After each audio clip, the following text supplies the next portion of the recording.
რეალურად ქართულმა ოცნებამ გააკეთა დაახლოებით იგივე, რაც სულხან საბას იგავში, როცა მელია ვერ შეწვდა ყურძენს, თქვა რომ მკვახე იყო მაინც ეგ ყურძენი და არ ვარ გოდაო. მივიღეთ გადაწყვეტილება 2028 წლის ბოლომდე დღის რიგში არ დავაყენოთ ევროკავშირთან მოლაპარაკებების გახსნის საკითხი. არ ყოფილა ისეთი შემთხვევა, როდესაც კანდიდატ სახელმწიფოს თავად ეთქვას უარი მოლაპარაკებების გახსნაზე ნებისმიერი მიზეზით. ჩვენ მხოლოდ ღირსებით ვივლით წინ ევროკავშირისკენ. დრო არის ძალიან მნიშვნელოვანი, მაგრამ სამწუხაროდ მარტო ეს არ არის. სამწუხაროდ არის კიდე მეორე სიტყვა შესაძლებლობა. გაწევრიანების შესაძლებლობა შეიძლება დავკარგოთ.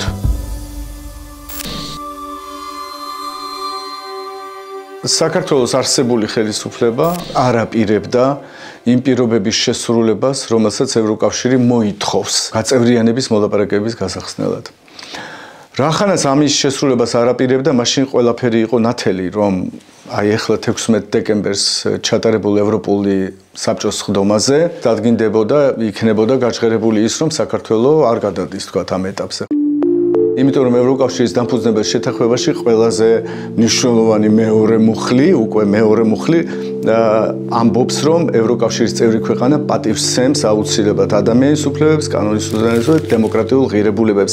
ამის გარეშე ევროკავშირის წევრობა არ არსებობს. შენ რაც არ უნდა ძლიერი ეკონომიკა გქონდეს, რაც არ უნდა მომზადებული იყოს სხვა სფეროებში, კანონმდებლობა დაახლოებული ევროკავშირთან, მაგალითად, გარემოს დაცვაში შესანიშნავი კანონმდებლობა, ასევე თქვათ ენერგეტიკაში, თუ გნებავთ ფინანსურ რეგულაციებში და ასე შემდეგ. თუ ადამიანის უფლებები და კანონის უზენაესობა არ არის შენთან სათანადო დონეზე, ევროკავშირში ვერ გაწევრიანდები. როცა გეუბნება, რომ მაგალითად სასამართლო რეფორმა გაატარე ბოლომდე, რასაც გთხოვ და ჩაატარე კეთილსინდისიერების შემოწმება ხო სასამართლო სისტემაში, ამას ვერანაირად ვერ გადააბიჯებ. ეს მაინც გასაკეთებელი გექნება, მაინც ჩასატარებელი გექნება. ხა თუ ხელისუფლება ფიქრობს, რომ ეს უსამართლოა, ეს არის სუვერენიტეტში ჩარევა, ეს არის მიუღებელი და ასე შემდეგ, მაშინ რანაირად გვეუბნება, რომ 2028 წელს ამას ყველაფერს შეასრულებს, მაინც ანუ უკან დაიხევს. საქართველოს ხელისუფლების მთავრობას სწორედ ამ მიმართულებით არ აქვს არანაირი სურვილი რომ ესენი შეასრულოს. ამიტომ იქნება ეს დღეს, ხვალ 2028 წელს, 2028 წელს თუ 2050 წელს, როდესაც ჩვენ მოვითხოვთ მოლაპარაკებების გახსნას, ისინი პირველ რიგში გვეტყვიან, რა შვებით იმ 9 პუნქტთან დაკავშირებით. და თუ თქვენი 9 პუნქტი არ გაქვთ შესრულებული, მაშინ გეტყვიან, რომ უკაცრავად, მაგრამ დაუბრუნდებით ამას, როდესაც თქვენ პროგრესს გვიჩვენებთ ამ მიმართულებით და ჩვენ კარგად ვიცით, რომ სწორედ мотиваცია და სწორედ განცხადება, რომლის საფუძველზე ესე ვთქვათ, აი ამ არსებულმა ახლა დე-ფაქტო ხელისუფლებამ შეაჩერა ეს პროცესი, იყო ის, რომ მათ არ მოსწონთ ამ 9 პუნქტის შესრულება და მის გარშემო, ესე ვთქვათ, მათი სიტყვებით ნათქვამი, აი ეს რაღაც შანტაჟი, ხო? ანუ ესე იგი, ისინი ითხოვენ თავისი პირობებით მოლაპარაკებების გახსნას. ესეთი რამე არ ხდება. ჩვენ არ ვჩერდებით და განვაგრძოთ ასოცირების დღესასრიგითა და თავისუფალი ვაჭრობის შეთანხმებით გათვალისწინებული ვალდებულებების შესრულებას და როგორც დღეს დამტკიცებულ სამთავრობო პროგრამაში აღნიშნული, 2028 წლისთვის ამ ვალდებულებების 90%-ზე მეტი გვექნება შესრულებული. ჩვენ უნდა გავარჩიოთ და განვასხვავოთ ორი ცნება. ევროპული ინტეგრაცია, რო გავიგოთ, რაზეა საუბარი, და ევროკავშირში ინტეგრაცია. ასოცირების შეთანხმება, რას ამბობს პრეამბულაში, რისთვის არის ეს ინსტრუმენტი? ეს არის პოლიტიკური ასოცირების და ეკონომიკური ინტეგრაციის ეს თქვათ მიზანი. აი ეს გააჩნია, ეს მიზანი აქვს ასოცირების შეთანხმებას. ამის იქით ის არ მიდის. ანუ რო იძახიან, რომ ჩვენ შევასრულებთ ასოცირების შეთანხმებას, ჯერ ერთი იმაშიც ვერ ვასრულებთ, ხო? ანუ მე და ასოცირებაში წერია, რომ ევროკავშირის საგარეო და უსაფრთხოების პოლიტიკასა და ქვეყნის პოლიტიკას შორის უნდა იყოს თანხვედრა. ანუ convergence ეგეთი ტერმინია გამოყენებული, თანხვედრა. ეს თანხვედრა არ ხდება, ჩვენ ხედავთ 59% არის შეერთება აი იმ განცხადებებთან, რომელსაც ევროკავშირი აკეთებს საგარეო და უსაფრთხოების სფეროში. განსხვავება რო კარგად დავინახოთ, ასოცირების შეთანხმება მოითხოვს ქვეყნისგან 400 დირექტივასთან და რეგულაციასთან მიახლოებას და ევროკავშირში ინტეგრაციისთვის საჭიროა 4000-ზე მეტი დირექტივის და რეგულაციის პირდაპირ გადმოტანა. ამიტომ ასოცირების შეთანხმების შესრულება არც ერთ შემთხვევაში შენ არ გაძლევს რაღაც მნიშვნელოვან ხელშესახებ უპირატესობას ევროკავშირში გაწევრიანების გზაზე. აი მოლაპარაკებების პროცესს თუ არ გადიხარ, შენ ერთ ნაბიჯსაც ვერ გადადგამ ევროკავშირში ინტეგრაციისთვის. ამასთან ყველა ამ ვალდებულებას შევასრულებთ საკუთარი დაფინანსებით ევროკავშირის ყოველგვარი ფინანსური დახმარების გარეშე. 90-იანი წლების დასაწყისიდან არც ერთი ქვეყანა არ ყოფილა, რომ ევროკავშირის დახმარების გარეშე გაეწიოს ეს სამუშაო და მისი კანონმდებლობა და მისი ინსტიტუციური გარემო სრულად მოეყვანოს ჰარმონიზაციაში ევროკავშირის დახმარების გარეშე. აქ აუცილებელია ევროკავშირის დახმარება როგორც რესურსებით, ანუ ამისთვის საჭიროა ყოველწლიურად ასეულობით მილიონი თანხები და რა თქმა უნდა ამისთვის არის საჭირო ევროკავშირის ექსპერტების სრული ჩართულობა. ანუ არმია ექსპერტების, ერთი და ორი კი არა. ყველა სფეროში რამდენიმე ექსპერტი მინიმუმ იმისთვის, რომ 2-3 მაინც იმისთვის, რომ აი ამ კანონმდებლობის გადმოტანის ფარგლებში არაფერი არ გამოეპაროთ. ხო და ჩვენ ვამბობთ უარს ამაზე, ჯერ ერთი უარი ვათქმევინეთ ისედაც მანამდე დახმარებაზე, მოდით ვთქვათ, ესე ხო, დახმარება პრაქტიკულად შეჩერებული იყო. ესეც იმ მელასა და ყურძნის იმიდან არის, რა ქვია, იგავარაკიდან არის. და მით უმეტეს ჩვენ გავაცხადეთ, რომ საერთოდ არაფერს არ გავაკეთებთ იმისთვის, რომ 4 წლის განმავლობაში ჩვენ რაიმე დახმარება მივიღოთ ევროკავშირიდან. ჩვენ თუ ვერ მივიღებთ დახმარებას ევროკავშირიდან, ჩვენ რომ ვიშონოთ ეს ფული სადღაც სხვაგან, მაგალითად ბიზნესით ან რაღაცეების, ხო, სხვაგან, ჩვენ ამ ფულის რეალიზაციას ვერ მოვახდენთ სწორად. ანუ ევროკავშირის ექსპერტების ჩართულობის გარეშე ჩვენ ამას ვერ განვახორციელებთ, უბრალოდ ვერ მოხდება.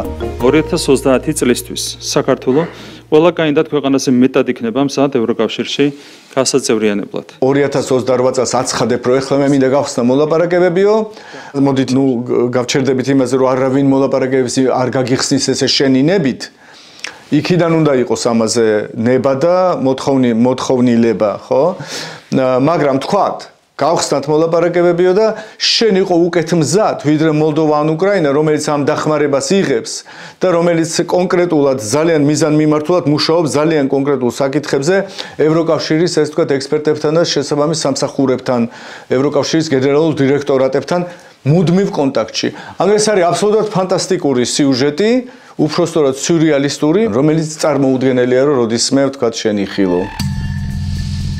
ასეულობით მილიონებზეა საუბარი, რომელიც აუცილებლად შემოვიდოდა საქართველოში პირდაპირ დახმარების სახით, კონკრეტულად მაგალითად სოფლებში გზების განვითარებისთვის, მაგალითად სკოლების აშენებისთვის, სოფლის მეურნეობის დარგში მეტი ესვეთ განვითარებისთვის. ანუ აქ არის საუბარი იმაზე, რომ ჩვენ რამდენიმე წელიწადში ვიხილავთ მოლდოვას და უკრაინას ბევრად წინ წასვლას მრავალ საკითხში და ჩვენ დავდგებით როგორც კანდიდატი ქვეყნები, რომლებიც ელოდებიან 10, 15, 20 წელიწადი მოლაპარაკებების გახსნას.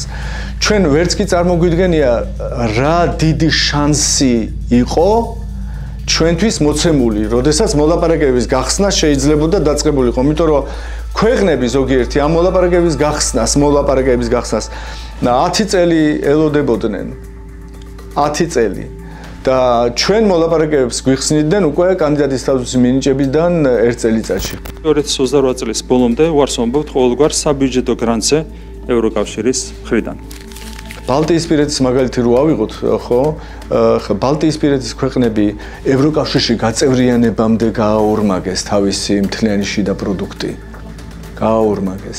ანუ რატომ მოხდა ეს? იმიტომ რომ გაწევრიანებამდე დაიწყეს მოდერნიზაცია, გადაიარაღება, ინვესტიციების შემოდინება დაიწყო, განსაკუთრებით ჩრდილო ევროპიდან, გერმანიიდან, სხვადასხვა ქვეყნებიდან ამ ქვეყნებში მოდერნიზაცია ინფრასტრუქტურის თლიანად მოხდა. ანუ იცით რა, აი გაწევრიანების პროცესს საუბრობ უკვე, სადაც მოლაპარაკებები და ასე შემდეგ. ამ წლების განმავლობაში მათ მოახერხეს ძალიან სწრაფი მოდერნიზება. და ქვეყანა, რომელიც არ დგას ევროკავშირში გაწევრიანების გზაზე, ცალკე რატომღაც მოახდენს ისეთივე სისწრაფით მოდერნიზებას და განვითარებას, ეს არის აბსოლუტური ილუზია და არავინ არ უნდა დაიჯეროს ეს, რომ ეს შეიძლება მოხდეს. ჩვენ ვაპირებთ არა მათხოვრობით და ცალფეხზე დგომით ევროკავშირში შესვლას, არამედ ევროკავშირში ღირსეულად გაწევრიანებას გამართული დემოკრატიული სისტემითა და ძლიერი ეკონომიკით. მათ არ უნდათ, უბრალოდ აქედან გამოჩნდა, რომ მათ არ უნდათ ევროკავშირში გაწევრიანება. ეს არის ყველაზე სამწუხარო. მაგრამ მეორე მხრივ ნახეთ რა არის კიდევ უფრო სამწუხარო. კიდევ უფრო სამწუხარო ის არის, რომ შეიძლება ეს ხელისუფლება შეიცვალოს, მაგრამ ევროკავშირის მხრიდან აღარ იყოს იმის ნდობა და мотиваცია, რომ საქართველოსთან გააგრძელონ ინტეგრაცია. რატო? იმიტომ რომ 27 ქვეყანა, რომელიც დღეს ევროკავშირის წევრია, ყველასთვის არ არის მნიშვნელოვანი საქართველოს ევროკავშირში გაწევრიანება. შეიძლება ზოგი ქვეყნისთვის არის მნიშვნელოვანი, მაგრამ არიან სკეპტიკოსი ქვეყნები, რომლისთვისაც არ აქვს საქართველოს გაწევრიანებას არანაირი გარდა ხარჯისა. ხარჯი გაეზდებათ, იმიტომ რომ ევროკავშირში გაწევრიანება უკვე ნიშნავს იმას, რომ წელიწადში დაახლოებით 1 მილიარდი, ვთქვათ, საქართველოს უნდა გამოიყოს ევროკავშირის ბიუჯეტიდან, სხვადასხვა ფონდებიდან. ანუ თუ ქვეყანაში ესე მარტივად გაყალბდა არჩევნები და თუ ქვეყანაში ისე მარტივად, მაგალითად, სამართალდამცავი ორგანოები არ იცავენ მოქალაქეების უსაფრთხოებას, პირიქით აყენებენ ზიანს საკუთარ მოქალაქეებს მასობრივად.